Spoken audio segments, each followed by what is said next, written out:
જાડેજા સાહેબે જે યોગની જ્યોત જગાડી હતી તે અમે એને આ જ્યોત છે તેને સતત પ્રગટાવી રાખી છે.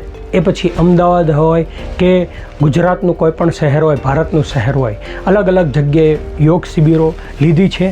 શિવાનંદ આશ્રમમાં પણ સ્વામી અધ્યાત્માનંદજી મહારાજના સતત સંપર્કમાં રહ્યો છું અને આ યોગની પ્રવૃત્તિને સતત ધમધમાવી રાખી છે.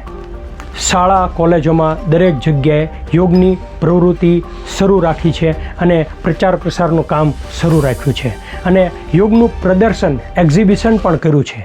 મારા સ્નેહી મિત્ર ચિરાગભાઈ ઘમંડે અને તેમના પિતાશ્રી પ્રવીણભાઈ ઘમંડે આ બંનેના પ્રયાસથી એક યોગનું નિદર્શનનું કામ અમદાવાદમાં થયું હતું.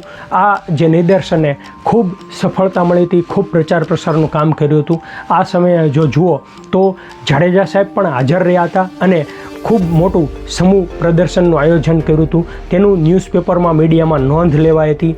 આ સમયે આપણા યુવા મંત્રી શ્રી યોગેશભાઈ ગઢવી તેમજ સંત શ્રી સ્વામી અધ્યાત્માનંદજી મહારાજ, જાડેજા સાહેબ તેમજ જે તારક મહેતાના ઉલ્ટા ચશ્માના જે દયાભાભી છે તેમના પિતાશ્રી ભીમભાઈ વાકાણી, તેમના બહેન ખુશાલી વાકાણી તેમજ દિગ્દર્શક અભિનેતા દીપકભાઈ અંતાણી આ બધા જ હાજર રહ્યા હતા.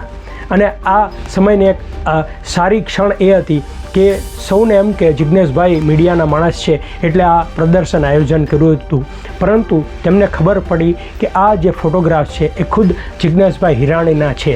તે જાણીને સૌ આશ્ચર્યચકિત થતા હતા અને ખૂબ ખુશી તેમને થતી હતી કે ઓ, જિજ્ઞેશભાઈ મીડિયાની સાથે યોગ અભ્યાસો પણ છે. તો આ જે બધું શક્ય બન્યું હતું એ દરેક સમય હર સમય જાડેજા સાહેબના માર્ગદર્શનના કારણે.